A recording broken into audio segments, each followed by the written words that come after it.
Al Espíritu Santo. Y está basado en Isaías capítulo 35. Vamos a ver un poco este capítulo. Es un poco corto, tiene 10 versículos, pero habla varios aspectos de lo que es el Espíritu Santo en nuestra vida. Esta porción habla del Evangelio y habla de la salvación. El lugar principal donde habla de la salvación, el verso 4. Decid a los de corazón apocado, esforzaos, no temáis. He aquí que vuestro Dios viene con retribución, con pago. Dios mismo vendrá y os salvará. Entonces está hablando de la salvación, esta porción. Y es una salvación que Dios la hace.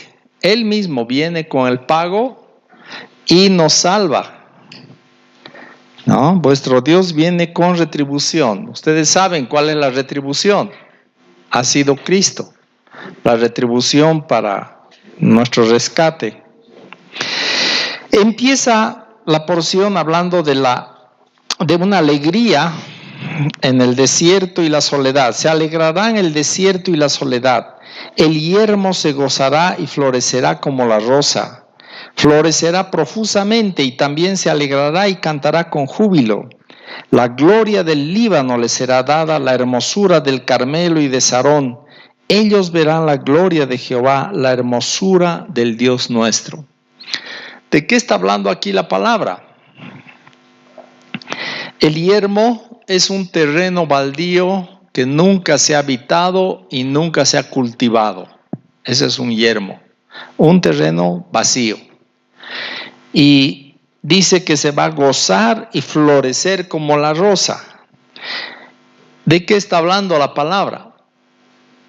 Tú y yo somos este yermo.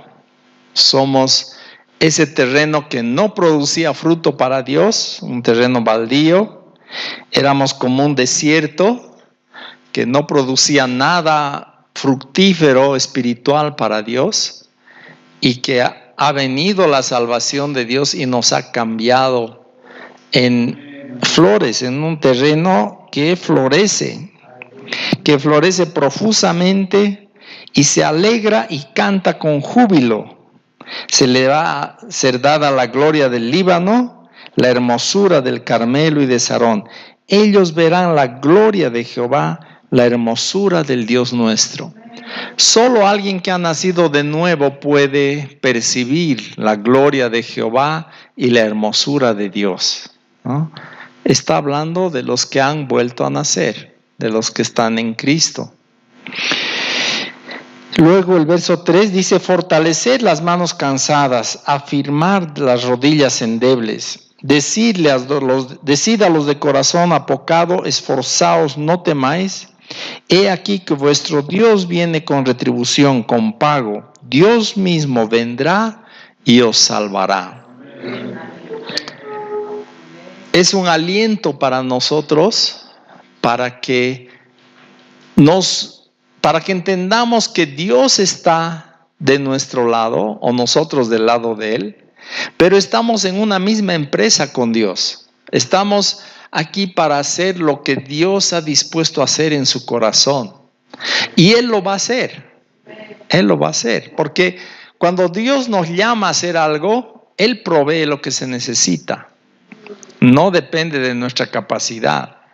Lo primero que he aprendido cuando Dios me ha llamado a mí ha sido eso, que no dependía de mi capacidad, de mi fuerza, de mis habilidades, sino que dependía de Dios mismo. Si Él llama, Él provee todo lo necesario para que ese llamado se cumpla, para que se realice. Ahora, cuando Dios habla de hacer florecer, de hacer un lugar seco, volverlo en un lugar un lugar lleno de aguas, no sé, bueno, creo que todos recordamos lo que dice Jesús en Juan 7, 37 y 38. En el último y gran día de la fiesta, Jesús se puso en pie y alzó la voz diciendo: si alguno tiene sed, venga a mí y beba. El que cree en mí, como dice la Escritura, de su interior correrán ríos de agua viva. Esto dijo del Espíritu que habían de recibir los que creyesen en Él, pues aún no había venido el Espíritu Santo, porque Jesús no había sido aún glorificado. Jesús está en medio de la fiesta, el último y gran día de esta fiesta, y se pone en pie y dice esto. Ahora yo les pregunto, ¿alguien respondió a su llamado? Ahí en la Escritura dice: algunos de la multitud oyendo estas palabras decían: verdaderamente este es el profeta. Otros decían: este es el Cristo. Pero algunos decían: de Galilea ha de venir el Cristo. ¿No dice la Escritura que del linaje de David, bla, bla, bla? ¿Respondió alguien? No, nadie respondió al llamado de Jesús. Y se pusieron a meditar, a hablar de que si venía de aquí o de allá, era este el Mesías o no era, pero nadie responde al llamado de Jesús. Entonces, ¿para qué Jesús habla esto ahí? ¿Por qué? Yo creo que lo habla para nosotros, para que nosotros entendamos que el que cree en Jesús, de su interior van a correr ríos de agua viva. Y de esto está hablando Isaías 35. Está hablando exactamente de esto. En Isaías 44, miren lo que dice. Isaías 44:3 dice: porque yo derramaré aguas sobre el sequedal y ríos sobre la tierra árida. Mi espíritu derramaré sobre tu generación y mi bendición sobre tus renuevos. El propósito de Dios es hacer florecer la tierra árida. ¿Con qué? Con las aguas de su Espíritu Santo, ¿no? Y Él nos está viendo a cada uno de nosotros como esta tierra, que inicialmente era una tierra que no producía nada para Dios, pero ahora Dios quiere que florezcamos profusamente, que demos fruto abundante para Dios. Y es un fruto que trae el sello de Dios. Una flor, por ejemplo, una flor muestra armonía entre su forma, entre su textura, sus colores, su olor. No es una cosa que sale así nomás. Trae un diseño.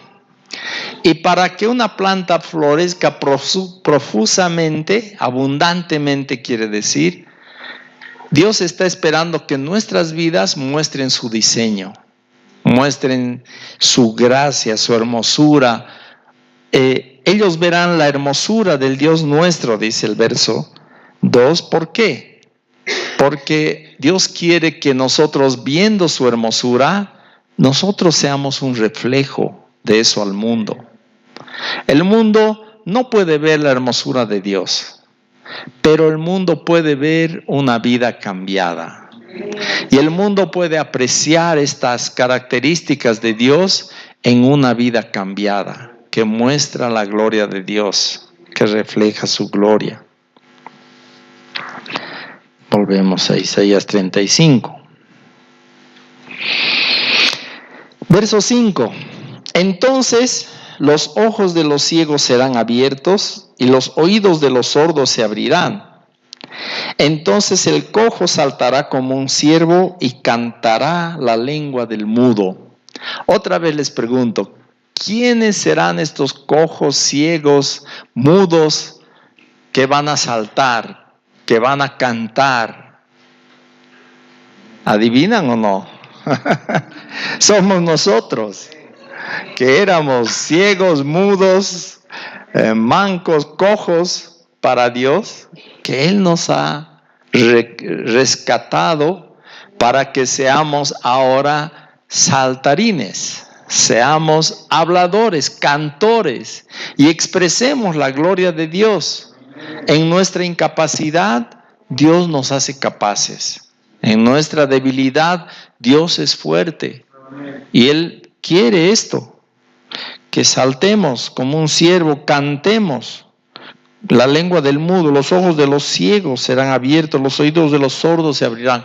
Además refleja el ministerio de Cristo, obviamente. Pero esto está hablando de la salvación. Cuando la salvación de Dios llega a una vida, produce esto. Produce un corazón que canta para Dios, que alaba, que se gloría en Dios, que se alegra en Él. Ese es el resultado de la salvación. No, nuestra vida tiene que reflejar esto. Porque aguas serán cavadas en el desierto y torrentes en la soledad. Ya hemos visto Isaías 44, ¿no? Que habla de esto. Derramaré agua sobre el sequedal, ríos sobre la tierra árida. Mi espíritu derramaré sobre tu generación y mi bendición sobre tus renuevos. Y brotarán entre hierba como sauces junto a las riberas de las aguas. Describe un lugar paradisíaco con aguas y con plantas, donde antes era un desierto, donde estaba seco y árido.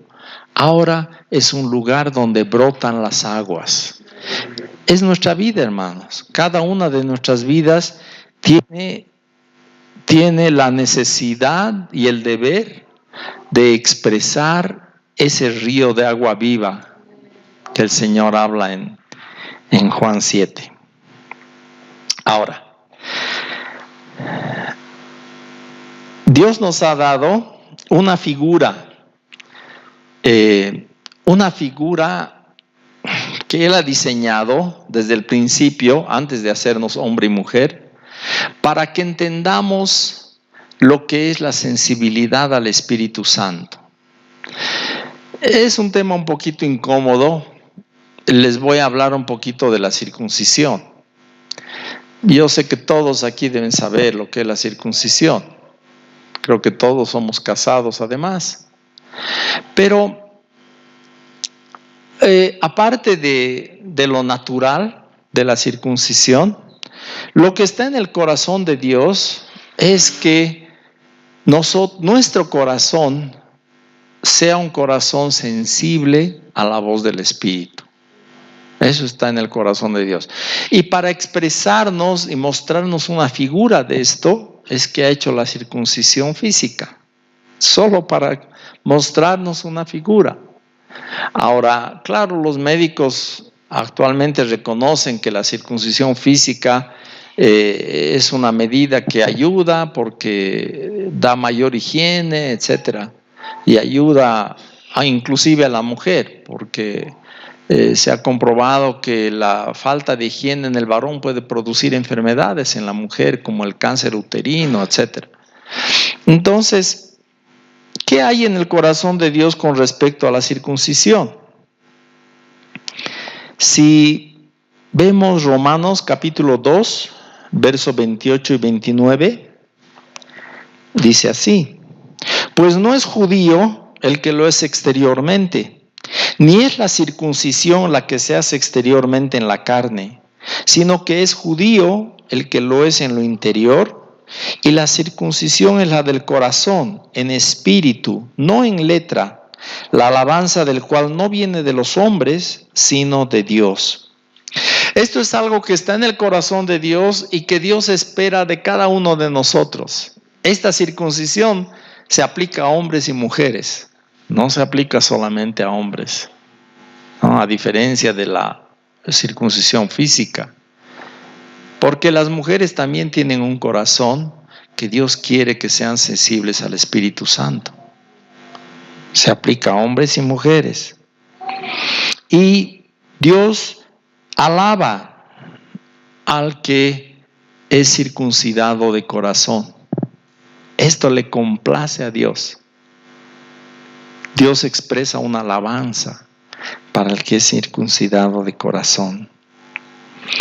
Filipenses 3:3, porque nosotros somos la circuncisión, los que en espíritu servimos a Dios y nos gloriamos en Cristo Jesús, no teniendo confianza en la carne. ¿Quiénes nosotros? Los cristianos. Somos la circuncisión de Dios y nos gloriamos en servir a Dios en espíritu, no teniendo confianza en la carne. En otras palabras, hermanos, no es nuestra apariencia, no es nuestra calidad de persona, no es nuestro físico, ¿qué más podemos decir? Nuestra vestimenta, nada de eso tiene efecto, sino un corazón sensible a Dios, que puede escuchar su voz, que pueda obedecerle. Colosenses 2:9, porque en Él habita corporalmente toda la plenitud de la deidad, y vosotros estáis completos en Él, que es la cabeza de todo principado y potestad. En Él también fuisteis circuncidados con circuncisión no hecha a mano, al echar de vosotros el cuerpo pecaminoso carnal en la circuncisión de Cristo.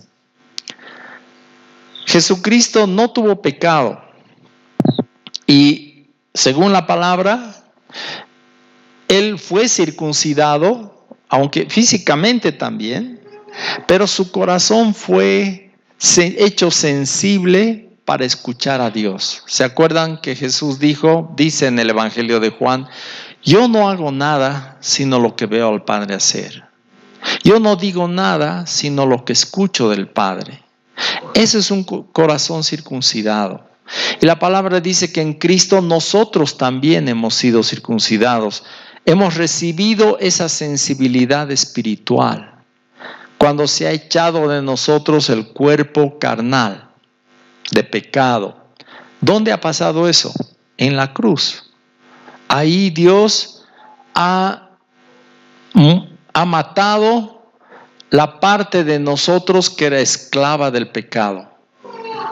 Todos éramos esclavos del pecado. Pero en la circuncisión de Cristo, Dios ha sacado eso de nosotros para que ya no seamos más esclavos del pecado.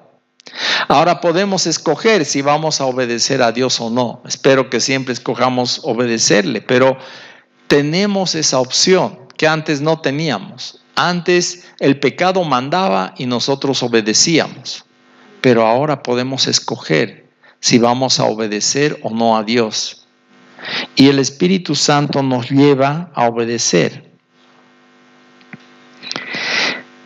Una última escritura sobre la circuncisión está en Jeremías 4:4, que dice así: circuncidaos a Jehová y quitad el prepucio de vuestro corazón, varones de Judá y moradores de Jerusalén, no sea que mi ira salga como fuego y se encienda y no haya quien la apague por la maldad de vuestras obras. Esto nos muestra que esta sensibilidad al Espíritu no es opcional. No es algo que nosotros podemos decir, bien, si eres sensible y si no, pues pena. No, la ira de Dios va a ir contra todo aquel que no tiene esta sensibilidad al Espíritu Santo. ¿Por qué? Porque sin esta sensibilidad, nuestras obras son malas y desagradables a Dios. Y el juicio de Dios viene porque no hemos aprendido a ser sensibles a la voz del Espíritu. No es algo opcional. Quitad el prepucio de vuestro corazón, dice, es algo que nosotros podemos hacer, debemos hacer. Buscar ser sensibles a la voz de Dios. Buscar esta sensibilidad. Isaías capítulo 30, verso 20. Bien que os dará el Señor pan de congoja y agua de angustia. Con todo, tus maestros nunca más te serán quitados, sino que tus ojos verán a tus maestros. Entonces tus oídos oirán a tus espaldas palabra que diga: este es el camino, andad por él, y no echéis a la mano derecha, ni tampoco torzáis a la mano izquierda. Entonces profanarás la cubierta de tus esculturas de plata, y la vestidura de tus imágenes fundidas de oro, las apartarás como trapo asqueroso. Sal fuera, les dirás. Esta es una escritura realmente asombrosa y habla del tiempo de prueba. Dice, bien que les va a dar Dios pan de congoja y agua de angustia. En otras palabras, un tiempo difícil. Y ya me tocó esta escritura esta mañana, creo, o ayer. Tocó esta escritura esta mañana. Y en medio, si un cristiano va a madurar y va a crecer, va a ser con pruebas. No se madura cuando todo va bien, todo color de rosa, todo fácil. No maduramos, hermanos. El sufrimiento, lamentablemente, es el que nos hace madurar y nos hace crecer, ¿no? Y aquí está hablando de ese tiempo, que Dios te da un pan de congoja y agua de angustia. Dice, además tus maestros no van a ser quitados. O sea, vas a recibir palabra de Dios en ese tiempo. Dios se va a ocupar de que te enseñen por dónde tienes que andar, cómo tienes que andar. Entonces tus oídos oirán a tus espaldas palabra que diga: este es el camino, andad por él. No echéis a la mano derecha, ni tampoco torzáis a la mano izquierda. ¿Quién está hablando? Es el Espíritu Santo que nos está hablando. Y ya me decía, Él va por detrás, no los camina. Él espera que nosotros caminemos el camino. Pero este es un camino en el cual necesitamos escuchar la voz del Espíritu para saber cómo andar. En Isaías 35, lo que hemos visto, no hemos visto todavía, está en el verso 8. Habrá allí calzada y camino, y será llamado camino de santidad. No pasará inmundo por él, sino que él mismo estará con ellos.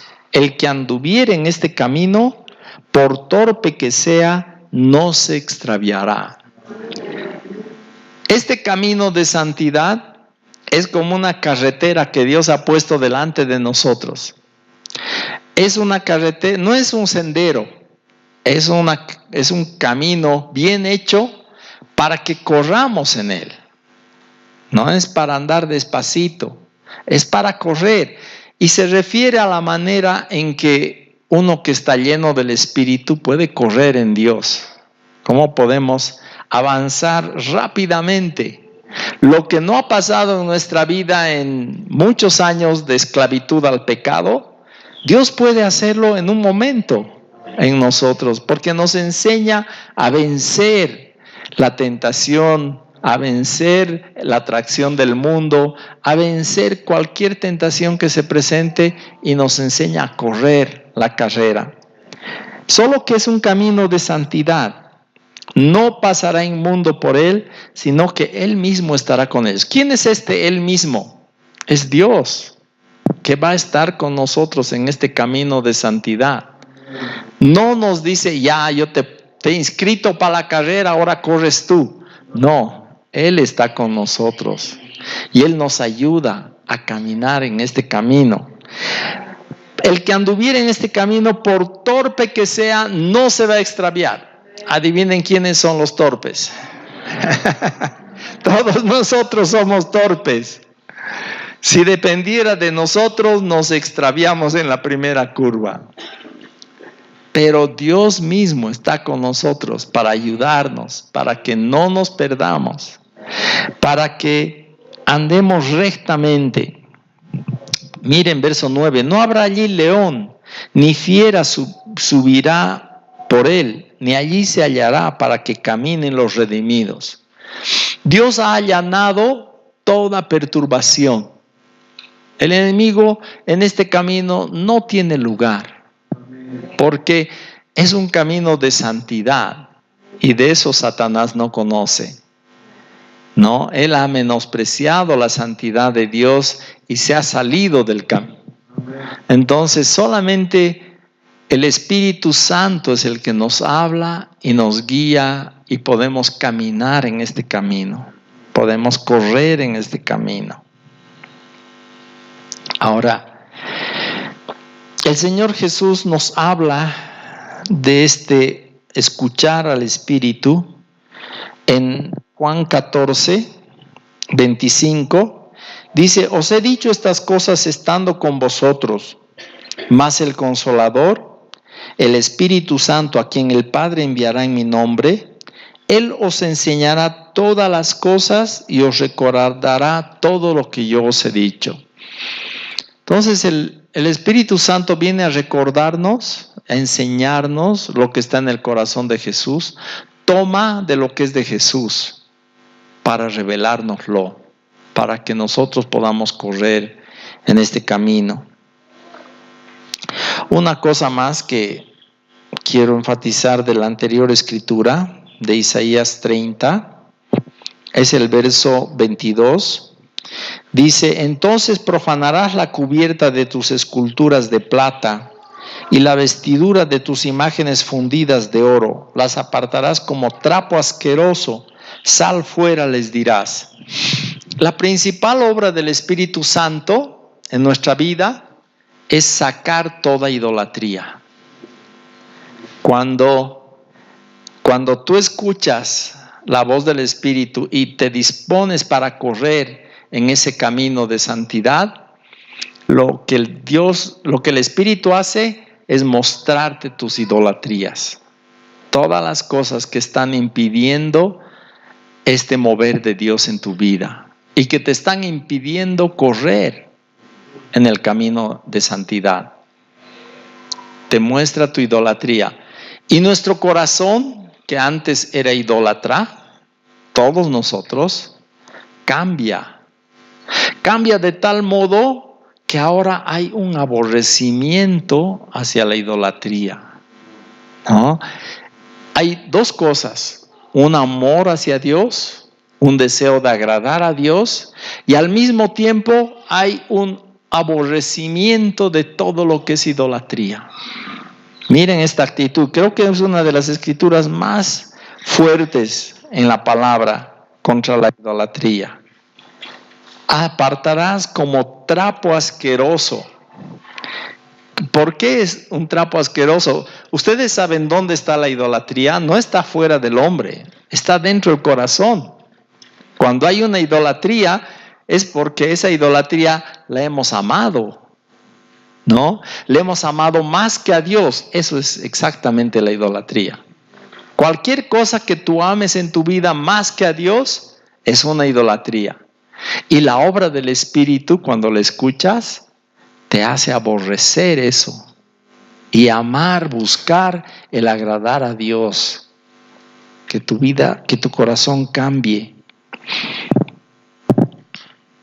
Sal fuera, les dirás. ¿Sal fuera de dónde? De mi vida. Sal fuera de mi corazón.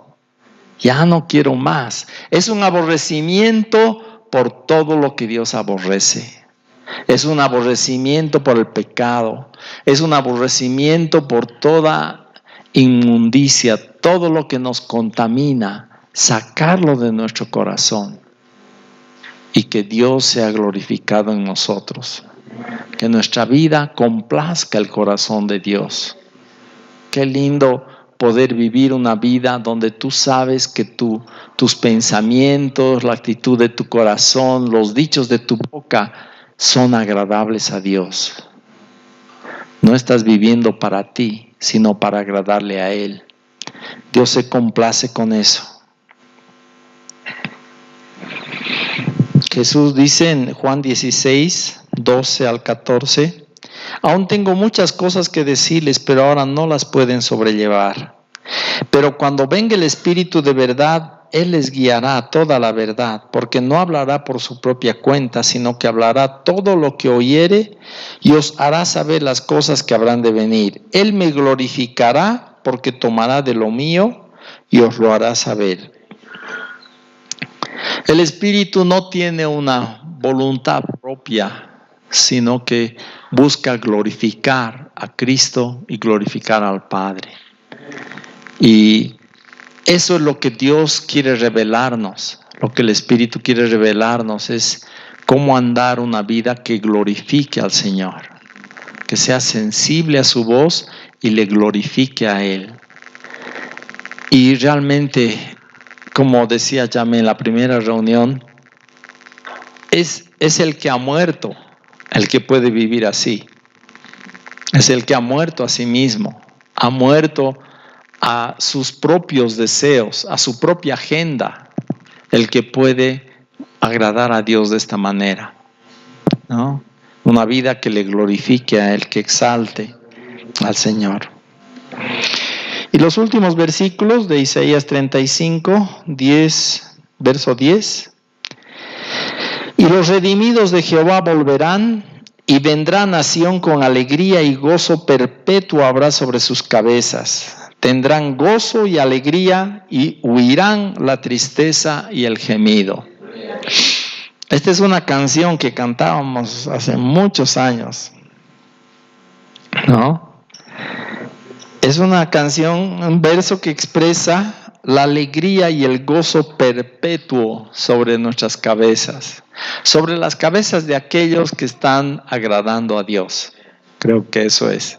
Aquellos que están viviendo el resultado de esta salvación que habla Isaías 35. Dios mismo ha venido a pagar el pago de nuestra salvación. Él mismo ha traído el pago. ¿Cómo no va a haber gozo? Dios nos ha rescatado. Dios ha pagado nuestra deuda, ha saldado nuestra deuda. Él mismo ha pagado la factura. ¿Cómo no nos vamos a gozar, a alegrar con un gozo eterno, perpetuo? Tendrán gozo y alegría, huirán la tristeza y el gemido. Un cristiano de cara larga es contrario a lo que es la salvación de Dios. ¿Cómo puedes decir, Dios me ha salvado, ha pagado por mi rescate y hacerlo con una cara larga? Por eso dice, van a huir, la tristeza y el gemido van a escapar. Claro, con tremenda alegría no se puede tener gemido, no se puede tener tristeza, porque Dios ha hecho una obra grande de salvación con nosotros. Amén.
y vamos a cantarle, al menos yo no lo digo mi hermano, en el techo.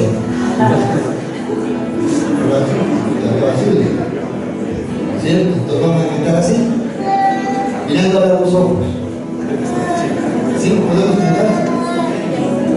Recibe paz.